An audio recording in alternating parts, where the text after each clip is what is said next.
অপূর্ব একটা পরিবেশের মধ্যে দেখুন দাঁড়িয়ে আছি। দূরে রজনীগন্ধার ক্ষেত, ওগুলো কিন্তু রজনীগন্ধা ফুটে আছে।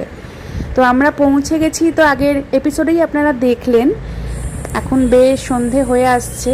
এখন আর এখানে আশেপাশে কোথাও এই মুহূর্তে যাচ্ছি না, আপনাদেরকে বরং চলুন ঘরটা এই মুহূর্তে দেখিয়ে দিই। এই বিশাল বড় ঘর, একটা বেড এদিকে আছে, একটা টেবিল আছে, উল্টো দিকে একটা বড় টেবিল আছে, এইটা আর একটা বেড।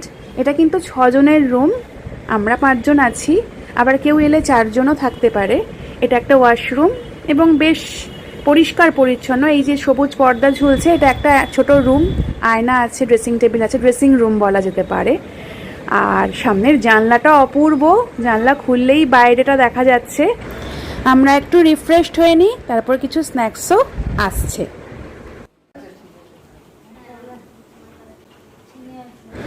এই যে আমাদের চা আর চিকেন পকোড়া চলে এসেছে।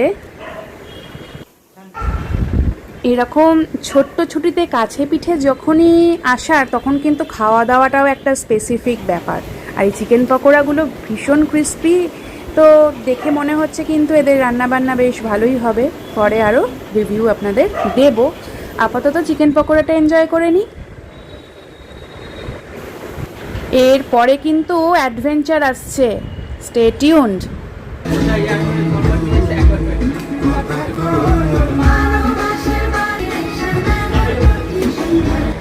বলেছিলাম অ্যাডভেঞ্চার আসছে, চলুন বেরিয়ে পড়া যাক।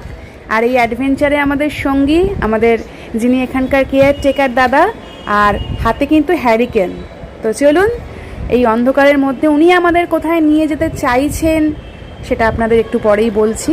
আগে হেঁটে হেঁটে বেরোই, কারণ বেশ বৃষ্টি হয়েছে, রাস্তায় জল কাদা রয়েছে, একটু সাবধানে যেতে হবে। চলো, যে জায়গাটা এসেছি সেটাই। হ্যাঁ, বাহ, অন্ধকারে দেহ আলো। লাঠি আছে সঙ্গে? হ্যাঁ, লাঠি আছে, হ্যারিকেন আছে, আমাদের ফোনের টর্চও জ্বালাও।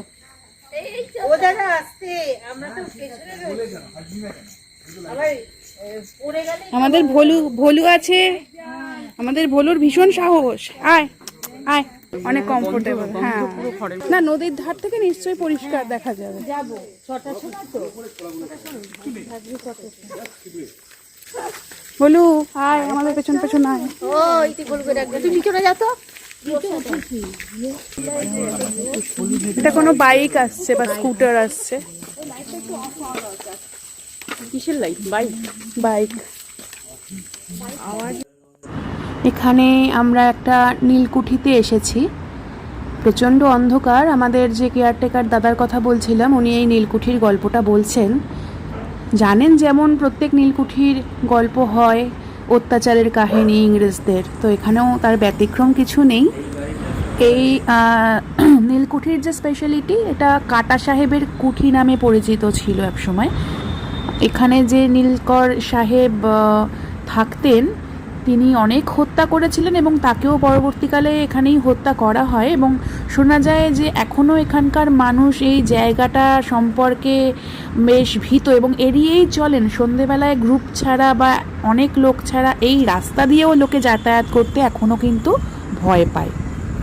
এবং প্রথম দিকে যখন এখানে ট্যুরিস্ট ক্যাম্প গড়ে উঠেছে, সেখানেও এরকম কিছু মিস আপ হয়েছে, এরকমই এনারা বললেন। তো এখানে আসুন, এখানকার পরিবেশে দাঁড়িয়ে এখানকার ইতিহাস শুনুন এখানকার লোকাল মানুষদের থেকে। আমার মনে হয় তার থেকে ভালো আর কিছু নেই। আর এই গাছমছমে পরিবেশে চারপাশে কোথাও আলো নেই, শুধু চাঁদের আলো অথবা হারিকেন, তো সেটা একটা অন্যরকম পরিবেশে একটা মাত্রা যোগ করে বই কি। তখন অনেক কিছুই আমরা দূর থেকে যেগুলো হয়তো অবিশ্বাস করি, এখানে এসে বিশ্বাস করতে মন চাইবে এবং পরিবেশও সেই আপনাকে ইঙ্গিত দেবে যে হ্যাঁ, বিশ্বাস করাই যায়। তো আপাতত দেখুন চলে এসেছি আবার ফিরে আমাদের কটেজে। বাইরেটাই একটু ঘুরে বেড়াচ্ছি। এবার আমাদের ডিনারের ব্যবস্থা হচ্ছে, তো আমরাও প্রস্তুত হচ্ছি ডিনারের জন্য।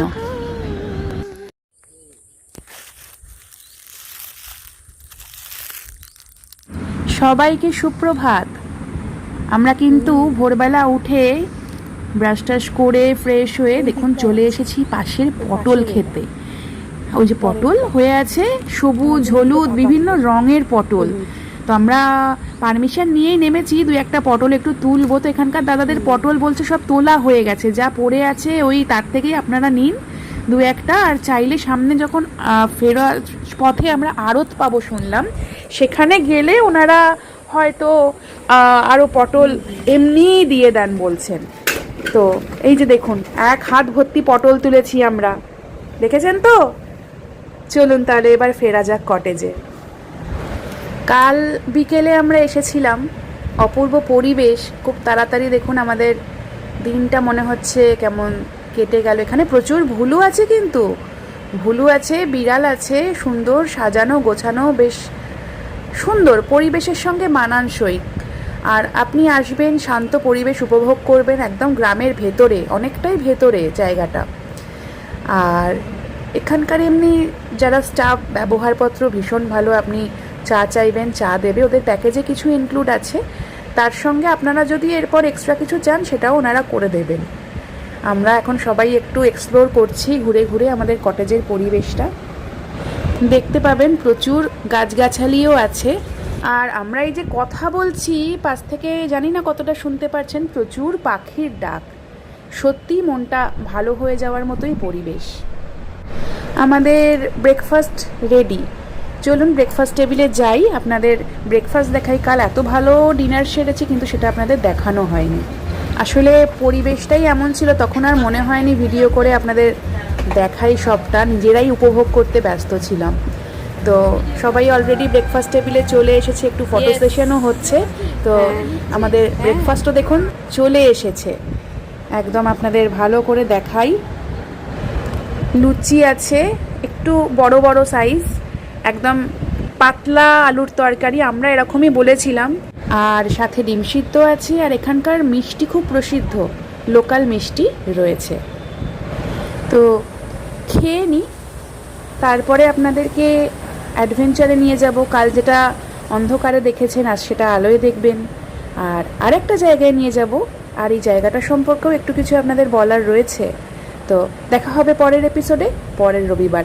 সাথে থাকবেন প্রত্যেকে, ভালো থাকবেন, ধন্যবাদ। এখনও কিন্তু সকালবেলাও কিন্তু ঝিঝির আওয়াজ পাওয়া যাচ্ছে। জঙ্গলের একটা সাউন্ড তো আছে, কারণ এখানে বসতি থাকলেও বসতি খুবই কম। এদের তেল মশলা হ্যাঁ খুব হালকা, না রান্না খুব হালকা, তরকারিটা কিছুই নেই প্রায়।